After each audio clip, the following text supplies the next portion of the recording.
Oi gente, na aula de hoje a gente vai falar sobre gráficos e tabelas.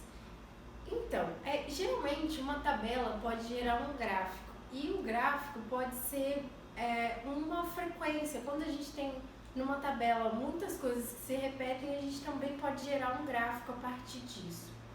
Os gráficos, eles vão sempre relacionar duas grandezas.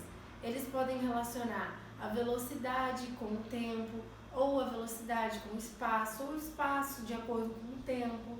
Então, assim, eles vão estar sempre impares quando a gente estiver falando de gráficos. Por quê? O gráfico ele vai ter um primeiro eixo e um segundo eixo. Então, a gente não pode relacionar mais coisas do que isso. A tabela já não. A tabela ela pode ter mais de uma coluna, ela pode ter diversas colunas.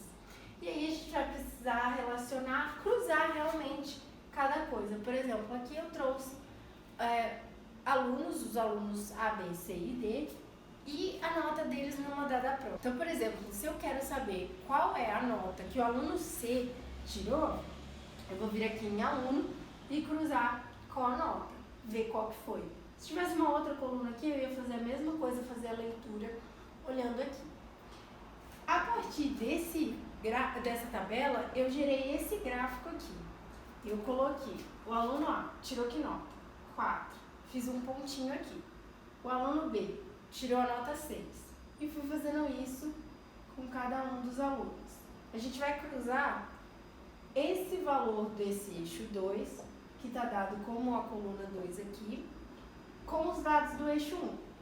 Então, a gente vai, aqui cruzou, tem um ponto. Cruzou de novo, outro ponto, e aí a gente junta e temos um gráfico. A gente tem vários tipos de gráficos. Um deles é o de pizza. O de pizza ele vai ser sempre assim arredondado e ele vai dividir em vários pedaços cada cor. O diferencial desse gráfico é que ele sempre vai dar 100%. Ele vai estar geralmente em porcentagem e isso tudo representa o todo. Vai dar sempre 100%, ou se for o caso de não ser porcentagem, ser uma quantidade, por exemplo, quantidade 200. Juntando todas as partições, elas vão ter que dar 200. Elas vão ter que sempre dar o total. Diferente desse tipo de gráfico aqui, ele não precisa ter uma soma, necessariamente. Esse aqui tem que ter soma. A soma dele vai dar sempre o total. Aí a gente entra no gráfico de coluna, que são barrinhas assim, e a gente vai ter... Eu coloquei aqui um exemplo de meses e a quantidade de chuvas. Então, quais são as grandezas que a gente tem? O mês e a quantidade de chuva em milímetros. Aí aqui tem do mês 1 ao mês 6. Se eu, por acaso, quiser saber qual mês que teve 100 milímetros de chuva, eu vou olhar aqui no 100. Ah, bateu aqui. Qual é o mês? Eu vou olhar aqui para baixo no outro eixo. É o mês 3. Ou eu posso fazer o contrário, pegar, por exemplo, o mês 6 e ver quanto de chuva teve. Eu vou olhar, ver aqui nesse outro eixo quanto que deu. Deu 40 milímetros neste mês. Ou a gente pode ter também um gráfico de barra, que é esse daqui, é bem parecido com esse, tá? Não é tão diferente. Ele sempre vai usar bastante quando for o caso de expectativa de vida, países, separações desse tipo. E aí aqui eu optei por colocar os produtos de 1 a 4, são produtos diferentes e não necessariamente eles se excluem, tá? E aqui a quantidade de venda de cada um deles, as quantidades que foram vendidas. Por exemplo, o produto 1 foi vendido 80 unidades, o 2 65.